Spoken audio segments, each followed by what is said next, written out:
गणेश चतुर्थी की आप सभी को ढेर सारी शुभकामनाएं।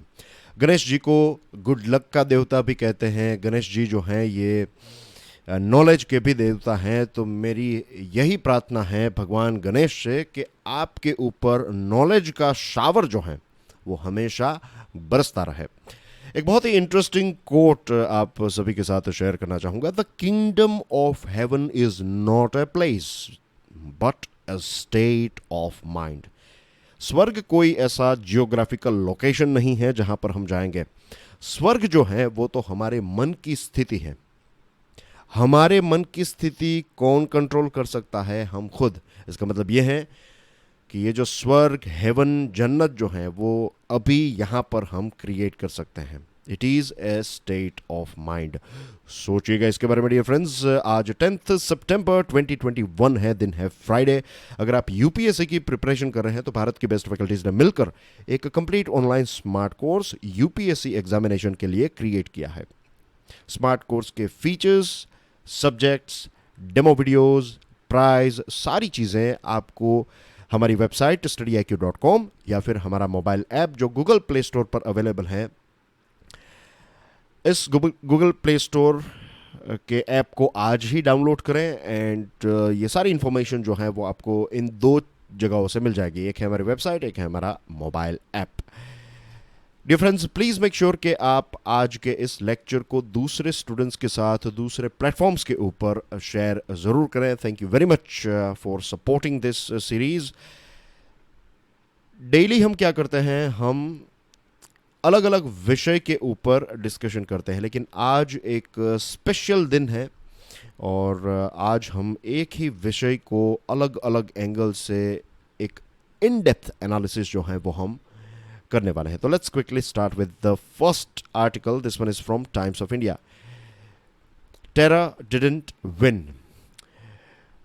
I'm sure we all know 9/11 September 11 2001। आज से 20 साल पहले क्या हुआ था हम सब जानते हैं। एक पर्सनल स्टोरी है मेरी।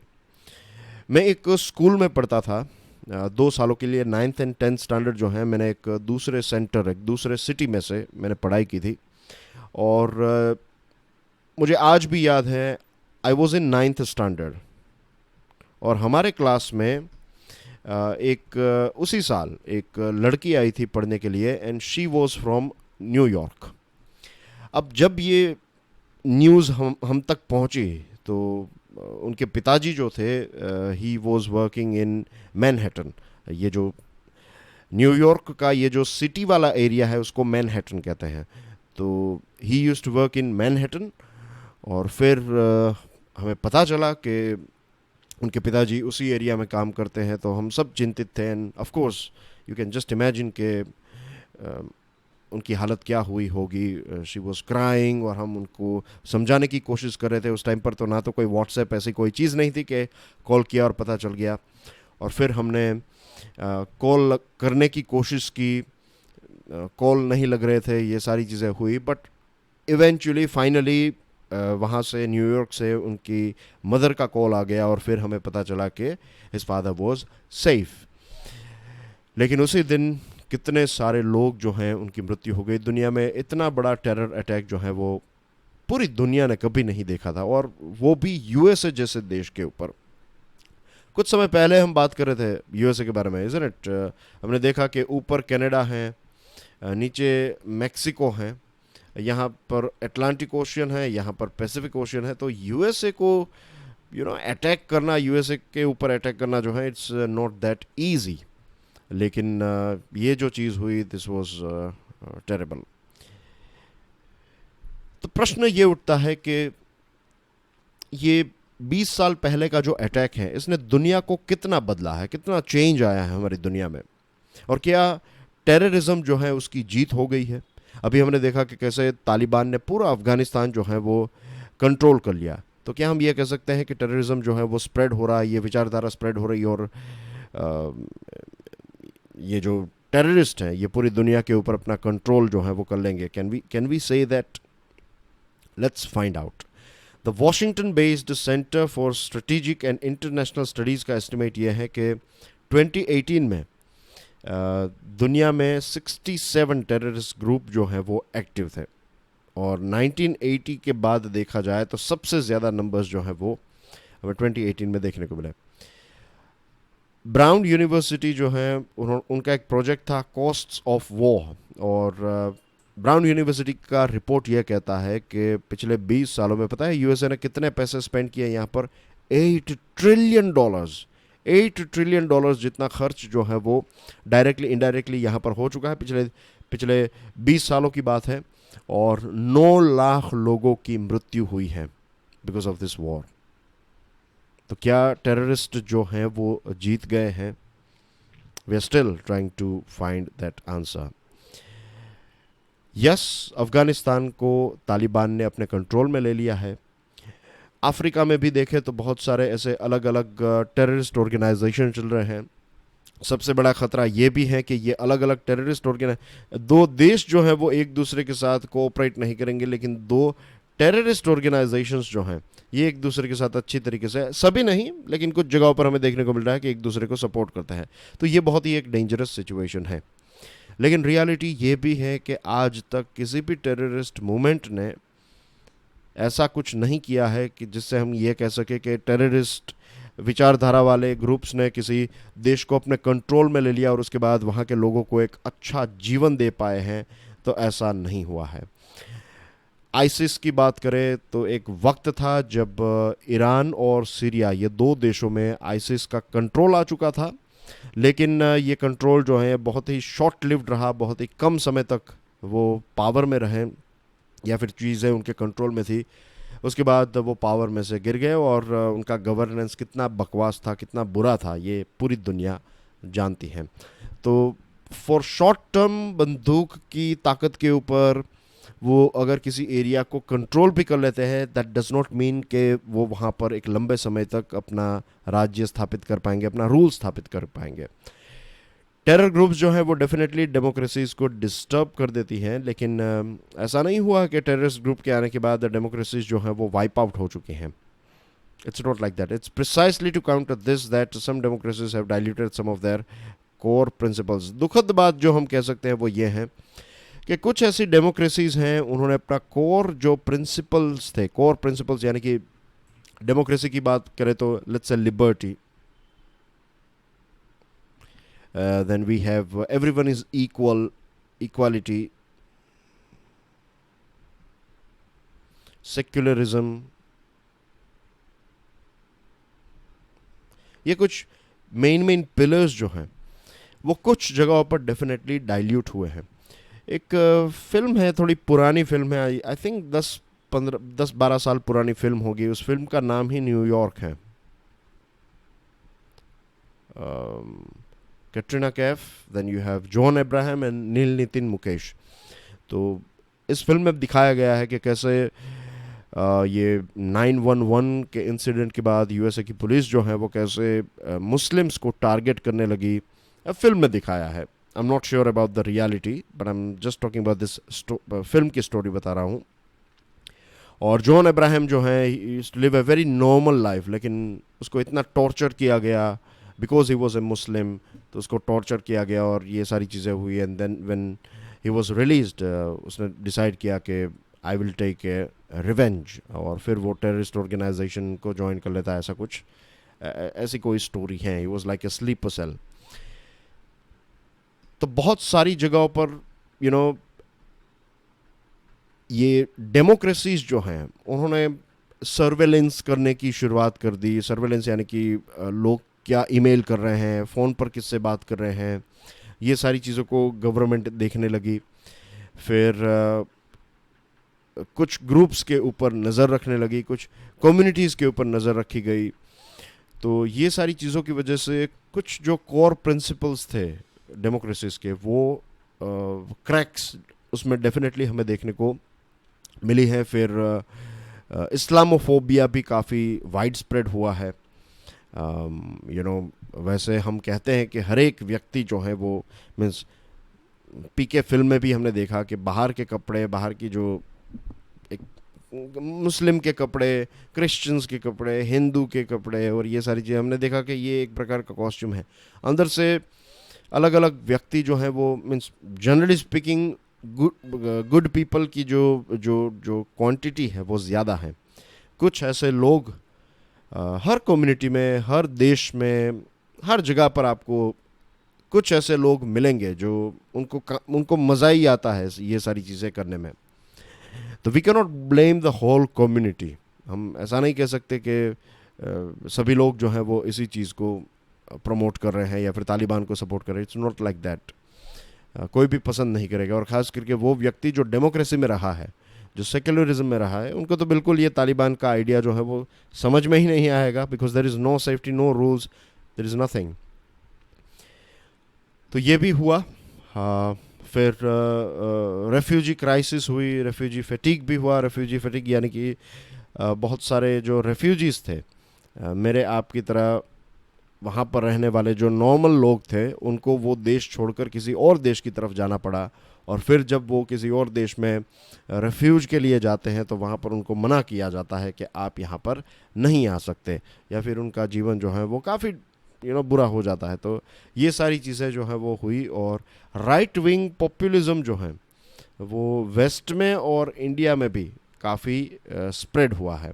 राइट विंग पॉपुलिज्म यानी कि जो कंजर्वेटिव विचारधारा है, तो ये सारी चीज़ें जो हैं वो भी डेफिनेटली हमें देखने को सिर्फ भारत में नहीं लेकिन दुनिया के दूसरे देशों में। For example, mister Trump election क्यों जीत पाए? क्योंकि एक पूरी राइट विंग की लहर चल रही थी। इसके बाद फ्रांस में जब चुनाव हो रहा था तो जो अभी वहाँ के इमैनुअल मैक्रोन प्रेसिडेंट जो हैं, तो उनके जो ऑपोजिशन में खड़े थे, तो आई can't remember her name, but she was representing a party that was extremely right wing. और फिर दूसरे भी ऐसे यूरोपियन देशों में इलेक्शंस हुए जहाँ पर राइट विंग वाली जो पार्टीज़ हैं वो सत्ता में आई भी हैं। तो ये सारी विचारधारा जो हैं, ये टेररिज्म स्प्रेड हुआ है, तो उसकी वजह से डेमोक्रेसीज में कुछ बदलाव आए हैं। But we can safely say that कि डेमोक्रेसी की हार नहीं हुई है। थोड़े बहुत अप्स एंड डाउन्स आए हैं लेकिन हार नहीं हुई है। और डेफिनेटली टेररिज्म जो है उसकी जीत तो नहीं हुई है, वो टेररिज्म जो है वो सक्सेसफुल नहीं हुआ है। Right, so that's basically everything as far as this topic is concern. और एक और चीज़ यहाँ पर मैं ऐड करना चाहूँगा चाइना के बारे में। चाइना के बारे में एक इंटरेस्टिंग चीज़, राइट, यूएसए बिजी था विद टेररिज्म। ये जो अलग अलग क्षेत्रों में यूएसए लड़ रहा था, झगड़ रहा था, तो इसकी वजह से यूएसए जो है वो चाइना के ऊपर इतना कोई ख़ास ध्यान नहीं दे पाया। चाइना ने जब से वर्ल्ड ट्रेड ऑर्गेनाइजेशन ज्वाइन किया तब से चाइना जो है वो स्ट्रॉन्ग होता जा रहा है। चाइना ने बहुत सारे डब्ल्यूटीओ के रूल्स एंड रेगुलेशंस को भी फॉलो नहीं किया है।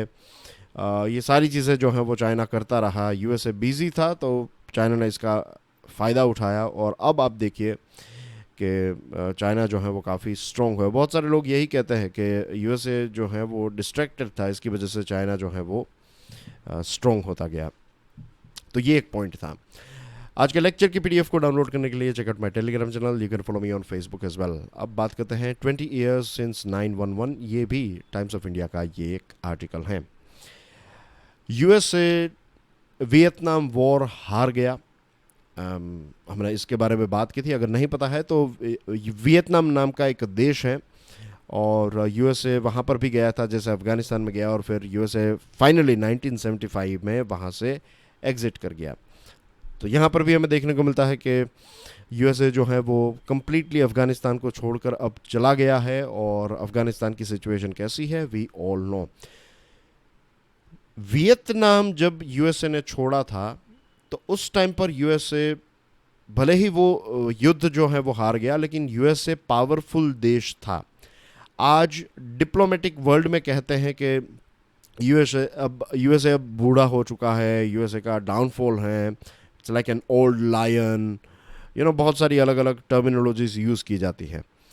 बट आज भी यूएसए देखिए कितना ताकतवर है। दुनिया की जो ग्लोबल जीडीपी है उसमें 23%, ऑलमोस्ट 23% जो शेयर हैं वो यूएसए का है। और पर कैपिटा जीडीपी अगर आप देखें तो चाइना से 6 गुना ज़्यादा है यूएसए की। तो USA is still a powerful country. और यूएसए एक ऐसा देश है जिसने अलग अलग चैलेंजेस में से हमेशा बाउंस बैक किया है। तो I am sure it will bounce back and America will long remain for better of worse. We are not sure कि अमेरिका लंबे समय तक ये ग्लोबल हाई टेबल पर बैठा रहेगा। तो ये अच्छी बात होगी, बुरी बात होगी, we don't know. But democratic point of view से देखें तो अच्छी बात है कि एटलीस्ट एक डेमोक्रेटिक देश तो हाई टेबल पर बैठा है। वरना जस्ट इमेजिन कि चाइना जैसा देश आ गया तो फिर क्या होगा डेमोक्रेसीज का। तो वी कैन सेफली से, जजिंग बाय द फैक्ट्स, के USA will remain A top global dominant force for a very long period of time.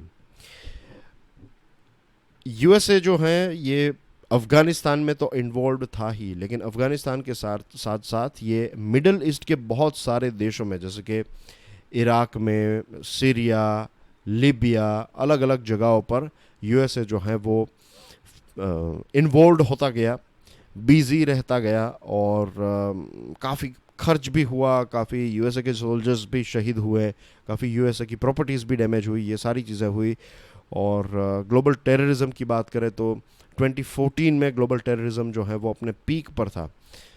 Remember वो आईसिस के वीडियोस आते थे, वो लोगों का गला काटते थे और ये सारे वीडियोस जो हैं वो लॉन्च करते थे। इतना पूरा रीजन और पूरी दुनिया जो है वो काफ़ी डर गई थी। और यही आईसिस की स्ट्रेटजी थी कि अगर आप किसी को गोली मार देते हैं या फिर किसी को पॉइजन कर देते हैं तो वो मृत्यु इतनी भयानक नहीं लगती है। वैसे वो भी एक मृत्यु ही है, हत्या ही है, लेकिन किसी का गला काटा तो दैट इज़ ए वेरी एक शॉकिंग इमेज हमारे दिमाग में बैठ जाती है।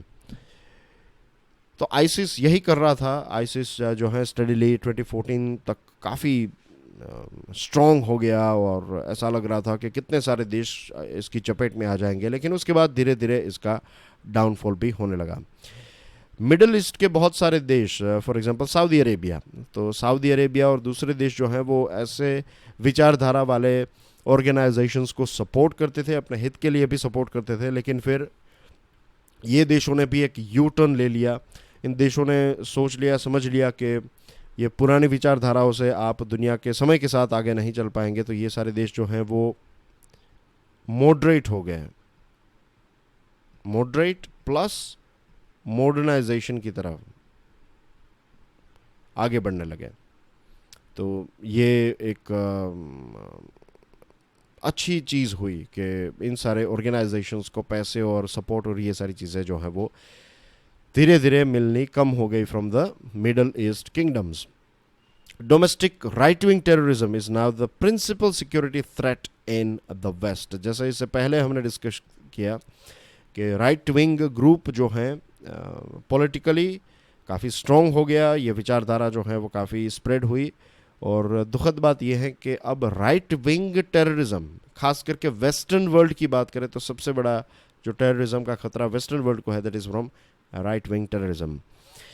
2001 की बात करें जब 9/11 अटैक हुआ, उस समय पर भारत में भी टेररिज्म जो है वो काफ़ी ज़्यादा स्प्रेड हुआ था।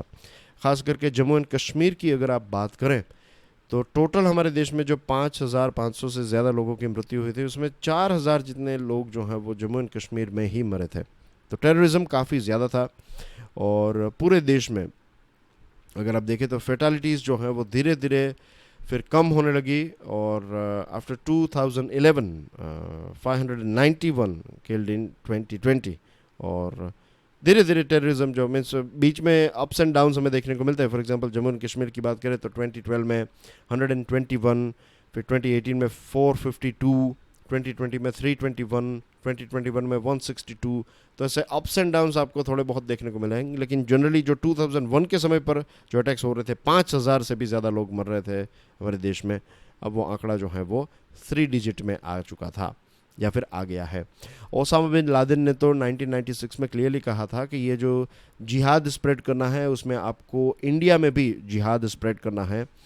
और अलकायदा इन द इंडियन सब कॉन्टिनेंट, ये ग्रुप 2014 में फॉर्म किया गया। फिर जो आईसिस हैं उन्होंने जून 2014 में एक ग्लोबल डोमिनेशन का मैप जो लॉन्च किया उसमें उन्होंने इंडिया को भी कवर कर लिया था कि इंडिया के ऊपर भी उनको अपना झंडा जो है वो लहराना है। 2017 में एक बड़ा अटैक हुआ था हमारे देश में, भोपाल उज्जैन की जो ट्रेन है 7 मार्च को अटैक हुआ था और इसमें 12 लोगों की मृत्यु हुई थी। लेकिन उसके बाद इतना कोई ख़ास बड़ा मेजर अटैक जो है वो नहीं हुआ है। हमारे देश की एजेंसीज़ ने भी काफ़ी एक अपग्रेडेशन किया है, इंटेलिजेंस शेयरिंग और डिप्लोमेटिक वर्ल्ड में भी काफ़ी तरक्की की है हमने। तो things are moving in good, so far things are good. लेकिन अफ़गानिस्तान में जो तालिबान आ चुका है तो ये एक चिंता का विषय है। क्यों चिंता का विषय बड़ा है और क्या बड़ी गेम है वो नेक्स्ट आर्टिकल में हम देखेंगे। इसमें चाइना का रोल हम डिस्कस करने वाले हैं। लास्ट एक फैक्ट इसमें देख लीजिए कि आईसिस को ज्वाइन करने वाले टोटल 169 इंडियंस थे और इसमें से 56 जो हैं उनकी तो कंफर्म मृत्यु हो चुकी है। उनकी कंफर्म डेथ जो है वो 69 की 56 लोगों की कंफर्म मृत्यु हो चुकी है। बाकी के लोग जो हैं उनको ढूंढा जा रहा है। तो एज ए देश 1.3 बिलियन वाले देश में से सिर्फ ना के बराबर लोगों ने आईसिस को ज्वाइन किया। दिस सेल्फ इंडिकेट्स के सिचुएशन इतनी ख़राब हमारे देश में नहीं है।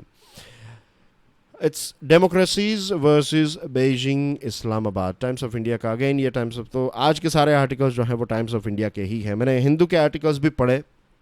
अफ़गानिस्तान के ऊपर एक आर्टिकल लिखा गया है, फिर एक इसी सिचुएशन के बारे में जो हम बात मीन्स एक जनरल अफ़गानिस्तान के बारे में एक 911 के बारे में लिखा गया है, फिर एक प्रोडक्शन लिंक्ड इंसेंटिव स्कीम के बारे में लिखा गया आर्टिकल है। लेकिन ये सारी चीज़ें हमने ऑलरेडी डिस्कस कर ली हैं, तो अगर आप वो छोड़ भी देते हैं तो आपको कोई नुकसान नहीं होगा, ट्रस्ट में।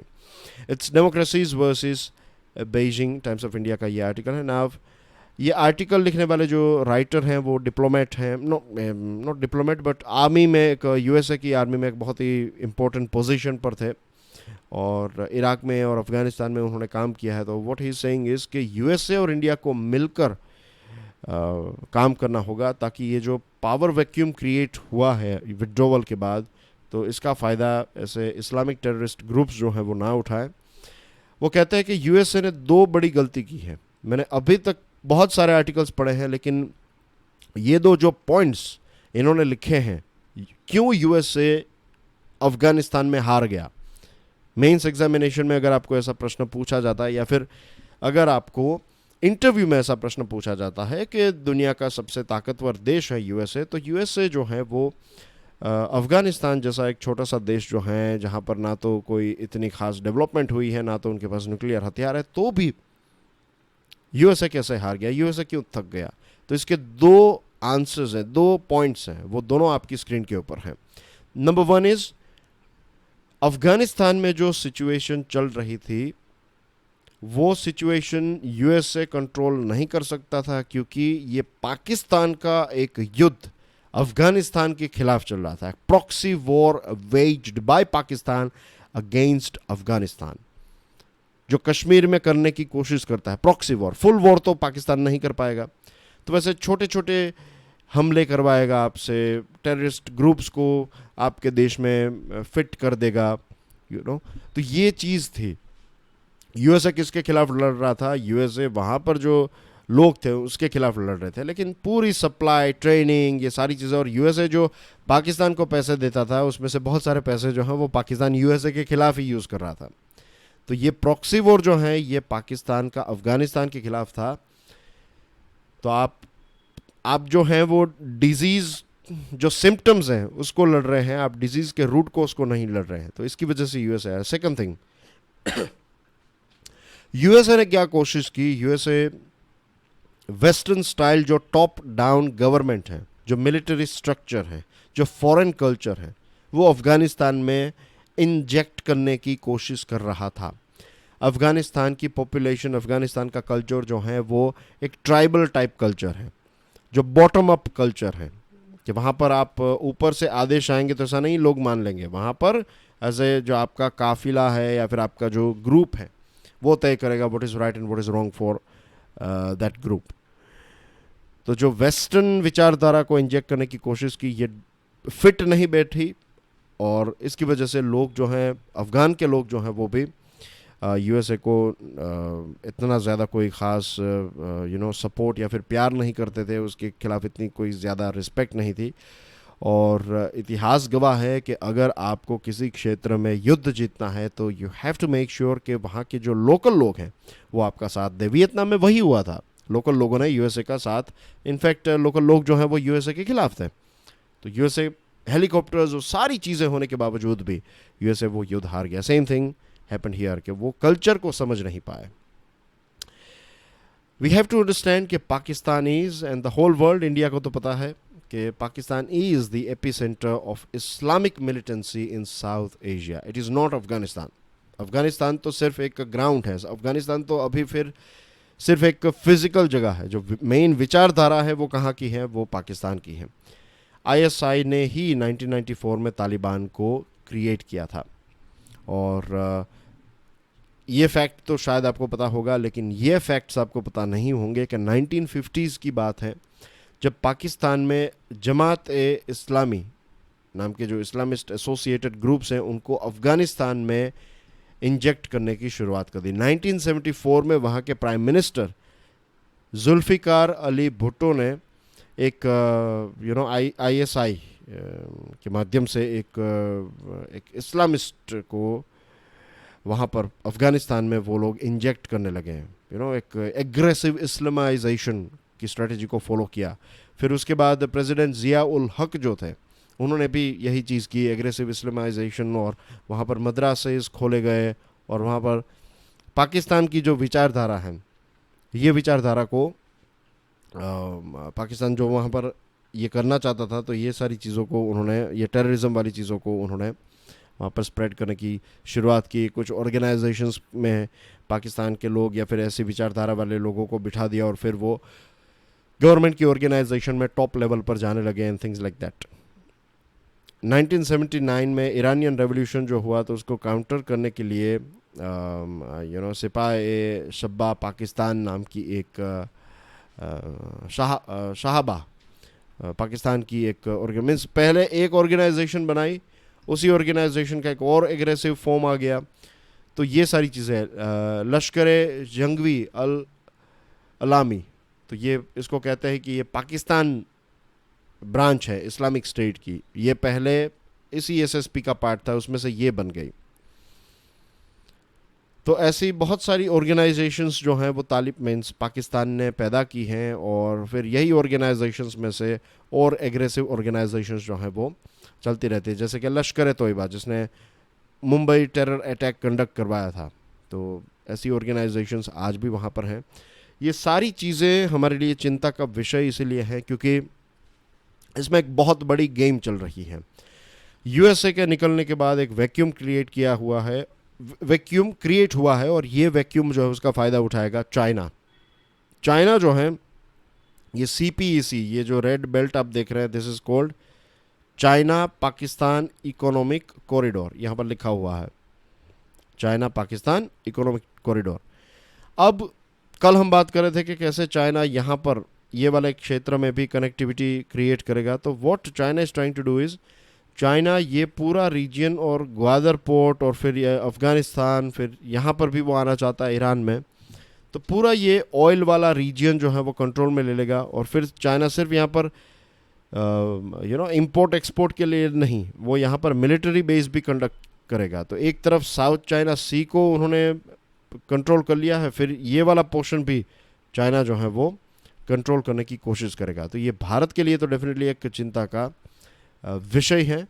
और इसका सॉल्यूशन ये राइटर यही बताते हैं कि क्वाड देश जो हैं, ये इंडिया, यूएसए, ऑस्ट्रेलिया और जापान, इन चारों देशों को मिलकर चाइना को टैकल करना होगा, क्योंकि ये चाइना और पाकिस्तान का जो ग्रुपिंग है, ये जो एक्सिस है, ये काफ़ी खतरनाक एक्सिस हैं। दोनों न्यूक्लियर पावर देश हैं और दोनों किस प्रकार से सक्सेसफुल हुए एक लॉन्ग टर्म स्ट्रेटजी में हम यहाँ पर देख सकते हैं। Anyway, so that's everything in today's discussion. आज हमने सिर्फ अफगानिस्तान और यूएसए और बहुत सारी चीज़ों के बारे में डिस्कशन, लगभग 30 मिनट्स हमने डिस्कशन की है। तो आई एम श्योर बहुत सारे अलग अलग एंगल से आपको चीज़ें समझने को मिली होगी। And on your screen you have some important news headlines. तो प्लीज़ PDF को डाउनलोड करने के बाद इनको एक बार देख लीजिएगा। कल जो प्रश्न पूछा था उसका आंसर है 21 लाख। आज का नया प्रश्न है आपके लिए। And that's everything from my side. I will see you tomorrow, early morning for sure tomorrow. Till then, enjoy your studies. God bless you all. Jai Hind.